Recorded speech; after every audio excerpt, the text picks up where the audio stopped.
Hey, how's it going everyone? So today we wanted to do a quarter-way gear review since we haven't seen too many of these. We are currently at Aunt and Uncle's place up in Lexington, Virginia. As you know, we had to come off trail because my Achilles was giving me some issues. But since we're hanging out here anyway, we figured we'd do something productive for you. So we'll go ahead and start this thing off.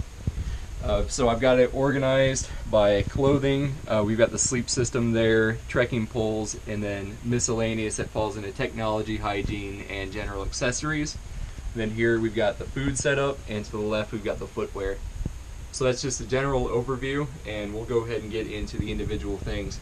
So this is the Montbell Thermowrap right here, and it has been plenty warm as long as you're using proper layering, but on its own it's just fine. We were really concerned when we first got this because it's so light and it seems so thin, but it ended up working out really well and we couldn't be happier with it. For rain gear, and this will go out depending on if it's a particularly windy day or obviously if it's raining, but this is the Mountain Hardwear Thunder Shadow, and we like it a lot. It's done an excellent job. You also have the pit zips right here, and then you've got your two pockets right in the front, and it's got a rugged zipper and really well designed exterior. So we're definitely fans of that. As far as additional cold weather gear goes, we've got the Outdoor Research Sensor gloves, and these have been great because they're not too thick, but they're thin enough, and they also have the, I'm not sure what exactly it's called, but the ability to text while you're wearing the gloves so you can still use all of your electronics.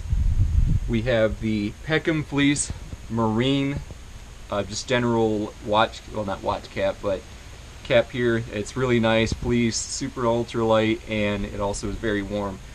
We have this, which we made right before we stepped off, and it is made out of an old orange Appalachian Trail survival handkerchief, and it just says hikers to town, so in the event that we need to hitchhike, that helps out a lot as opposed to just sticking a thumb out there. We have 0.6 socks. We carry 2 pair of socks, and usually I'll do my best to get through a couple days, and then it'll be a real nice treat to put those on. This is all contained in a, let's see what the name of it is, an Ace Camp dry bag, and this also becomes a pillow when we go to sleep at night when you combine all this stuff into there.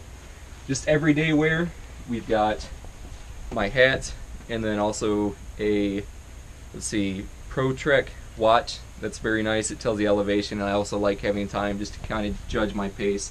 I'll also wear the Peppers sunglasses as much as I possibly can, and you're seeing the only shirt and the only pants we wear right now. This is once again just a Marine PT short that you can get surplus, and then this is the Warrior Expedition shirt made by Sophie. Do you want to talk about underwear? Oh, and then also I swapped out from using a starter synthetic compression short from Walmart to a Ex officio, and it has been excellent, so I highly recommend it. It means ex officio underwear. Yeah, ex officio underwear. They're great. Alright, so moving on, I'm going to glass over the sleeping pad for a second because we're going to walk over there and show you guys our exact sleeping setup. But I have the Lecky Court Light poles, and Wella has the Lecky Cressida, and they have been excellent so far. Sometimes people complain about them collapsing, but the easiest thing to do is just to adjust it here on the side, and then that's a non-factor.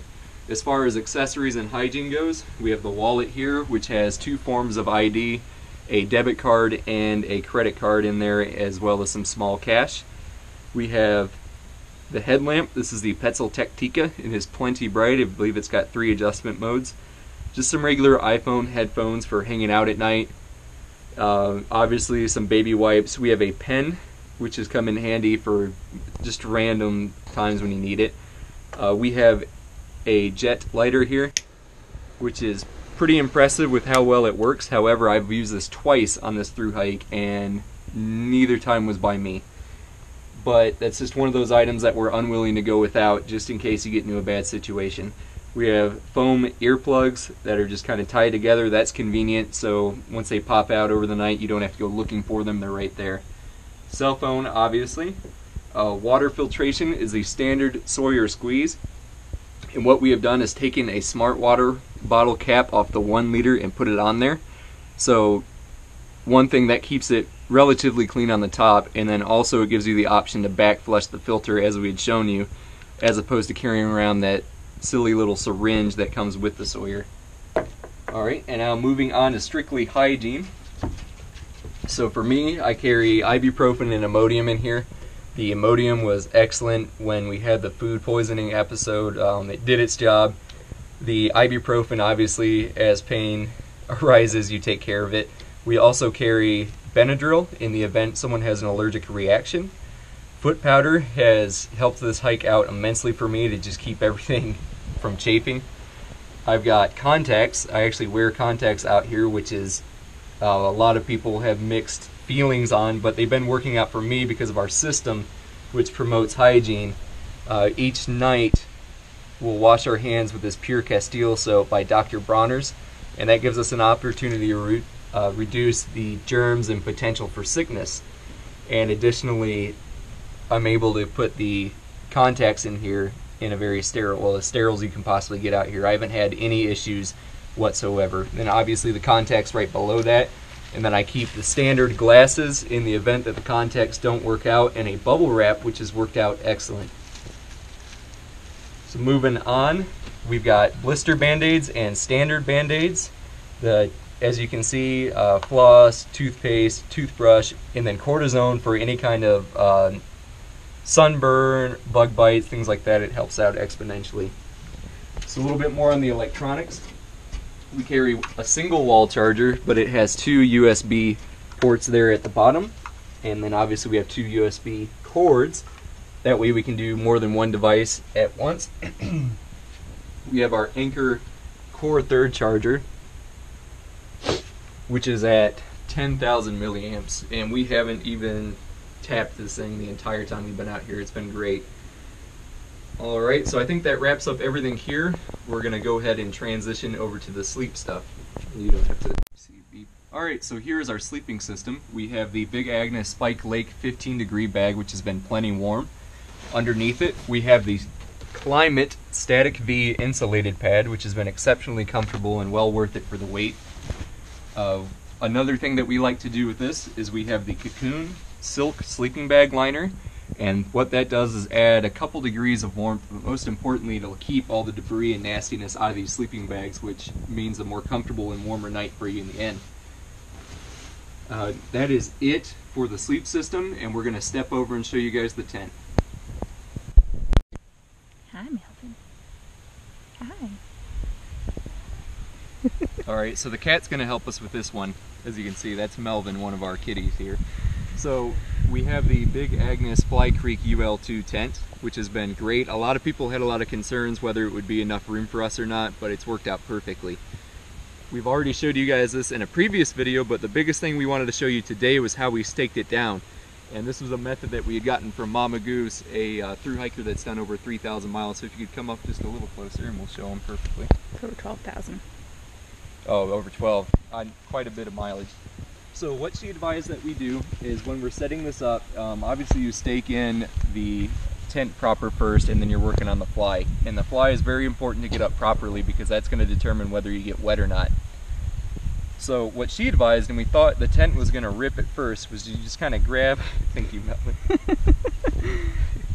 So you grab right down here. You don't want to pull the string because that has the potential to rip it out, because he's going to go in there and check it out for us. These do tear over time. So you just pull on it, and then you'll stake down in. Okay, and I'm only going to be able to get so far down just because there's a lot of gravel here. And then usually what I'll do is back up and step on it. This works a lot better in shoes, but I've got flip-flops right now. And you can already see how much more taut that's making this. Okay, and the important thing is that this is drum tight. And I'm going to do the same thing over here. Remember, I'm grabbing the tent and pulling, and then staking it down and stepping on it. So well, that worked. And I've done that all around the tent. You can see how it's taut here, towards the back as well. But you always want to work from front to back, so you're going to do this front, then the center, and then the rear, and that'll get it nice and tight. Then you'll want to go down and adjust your sides. And this is really dependent on what kind of weather you're expecting. If you know there's some bad stuff, here's Melvin helping us some more. Then you'll want to make sure you've battened everything down. So same thing down here, pull the tent first and then adjust. And you see how that is drum tight. And we haven't had any issues since she got us worked out with this. But yeah, that's it for now, and now we're gonna show you guys how we pack our packs. So talk to you soon. So one thing that I had forgotten in the initial video, now we're catching you up, is to talk over our food and also the footwear I had laid out here. So the food, I think I touched on it briefly, but it's broken down by day. Some people will just throw everything that they have into their food bag. In this case, once again, we have a Ace Camp dry bag that we keep it in. And I prefer just to keep mine broken down by day, because then I know exactly what all I can eat and just pig out if I want to and not have to put myself in danger of eating up my food before the next resupply. And that's really about it for food. So moving on to the shoes. Now the shoes I have here are not the ones that I'm ultimately going to be wearing. I've had great success with the Brooks Cascadia 12s. I've heard that you should stay away from the 10s and 11s, that they've kind of gone back to their roots with the 12s. They weren't the perfect shoe, but they didn't injure me like those Solomons did that I had previously. Typically I'll use a Super Feet insert, which is great because my foot requires just a little bit of structure. It takes a little bit of time to get used to this arch, so if you're thinking about needing arch support for your through hike, definitely put them on beforehand and get used to them. And right now, because of the Achilles issues, I'm using a Power Step heel insert, and what that does is shorten that Achilles tendon and keeps it being strained, and as I recover, this is peelable, so I can just kind of take those layers away until I get back to normal with that heel. And then once again, this is the second pair of 0.6 socks that I usually wear with these, and this combination's worked out pretty well for me throughout the hike. But that is it for that. We'll get you on to the actual packing of the pack right now. Alright, so I wanted to talk about the pack a little bit because everyone has quite a few questions about it, because it is one of, aside from probably footwear, it's one of the most important pieces of the gear that you'll have out here. So this is the Granite Gear Blaze AC60. This has been an exceptional pack for our hike thus far. You know, some people have nuances with it, but for the most part it has been an overall success, and we've got no major complaints with it. You've got quite a bit of comfort built into this because they've got a nice foam pad here on the back that's structured with a hard plastic interior frame. You've got a thick hip belt here, which is extremely comfortable, and then well padded arm straps. So you've got, like I said, no major complaints with this bag. It served us well. One of the things that we do use as well, obviously when it's raining, we have a Mountain Hardwear pack cover that's easily adjustable here, that it fits right around it without any issues. We've had no leakage on a rainy day. So it does have the brain, which some people would like to stick with as a matter of convenience, because it is nice having that separate. That way you're not having to break down your pack every time you go into it. But we found it hasn't been that big of a deal if you pack it in a certain way, which I'll show you here right now actually. So the structure is, normally you want to have the lighter stuff on the bottom, and you want to have moderate stuff in between, and then your heavy gear needs to be right in here towards your back, and then you'll have lighter on the top. So I'm going to show you how to pack it that way. So first we'll start with the sleeping bag. Get that at the bottom, and that's going to be your lightest equipment there. I follow it up with my clothing bag. Now, depending on the day is whether or not I'll actually seal this, because when you fold it down and you make that watertight seal, you're going to lose quite a bit of space, because see how it's already not compressing? I'm just holding that with my hand. So that's a lot of wasted space in the pack. But if it is raining, I will go ahead and cinch that down, but today I'm not. So I'll get that down in there and then shove it to one side of the pack. I'll follow that up with our insulated static V light and just fold that as best as I can. And that's going to really start to add some structure to this pack. You can already start to see it filling out. Alright, now we've got that down in there. And now that I've built that just kind of frame here, that I've got the sleeping bag there, the clothes, and the static V light, I'm going to add what is usually the heaviest thing in our pack. Now this is pretty light right now because we just came off the trail, but that food bag will go down in there. Okay? And usually the food bag kind of sits in the center. You've got wasted space to fill that out. And I'll take off my nice Croc flip-flops. I'll just take it, shove it right down in there, because now you're starting to get even more of that boxed frame. So the second one goes down in there, and now I'll follow it with the lighter items.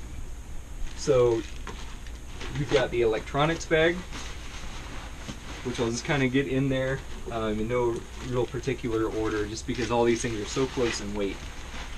The hygiene bag, and then my overhead bag, which just has things I want easy access to, like baby wipes, the headlamp, the lighter, and the pen. For whatever reason, I need those.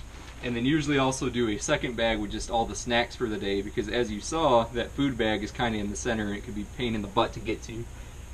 And that really is about it. I wish we could show you the water bottles, but we recently tossed ours out, but we would have it, you know, if you can imagine, you just shove them right down in here on the side, and you can already see how that's really boxed out nicely.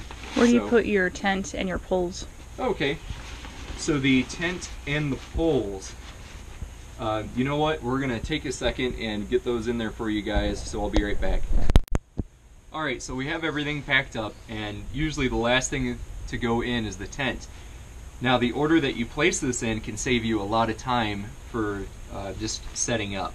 And especially with this Blaze AC60, and you have this nice pouch here in the front. We sent home the bags for our tents a long time ago because those ended up being useless for us. So the first thing that's going to go in is going to be the rain fly, because this is what you're going to need last. So you just tuck it in there by order of precedence.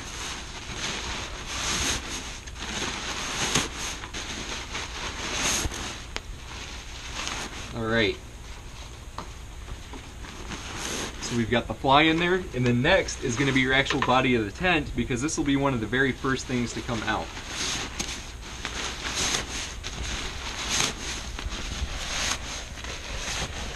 Alright, and we've got that on there, and the next is going to be your stake bag. Now a lot of people have some concerns about this coming out because it's just sitting there on the top. But what you'll do is you'll use that pack cover to kind of compress it down in there. So I just inserted the tent poles, and now I'm going to take the pack liner, and I'm sure you know why that's at the top, because just like sometimes if you're expecting rain, you want that rain jacket at the top of the pack. Because the first thing I reach into here is that pack cover, so if we get in a pop-up thunderstorm or just a general shower, we can get that all covered up. So I'll just cinch that down at the top. Press it, we're good to go. The tent poles, like I said, we got rid of the bags a long time ago because there's just really, it wasn't necessary. So I'll tuck that down underneath the side strap and carefully slide it down in there. You do have a risk of puncturing these, but if you just pay attention, you shouldn't have any issues. So I'll cinch that down. And as far as the Tyvek ground sheet, Wella usually carries that, and if I were to have it in here as well, I would just do the same and compress it down into a Ziploc bag and just shove it in there, because I still have, you know, about 4 to 5 more inches of room right here in the top. So once we've got all that done, and then, you know, we're imagining then the water bottles would go on each side. Tighten up the top, roll it, grab your side clips right here, just go over, tighten them down, tuck that away. Your overhead strap right here, crank down on that, tuck it in there, and then that's it. So there you go. It's all packed up, nice and compressed. I think Wella and I at our worst have had maybe 35 pounds, but that's with 4 days of food. So usually we sit around 20 to 30 is our average. But I have to say the worst we've had out here as far as weight was 35 pounds, so we're doing pretty good. And that should be it. We hope you enjoyed the video. We should be back on trail here in about another 3 to 4 days, and then we'll kick out another video as soon as we get more footage. But that's it. We'll talk to you later.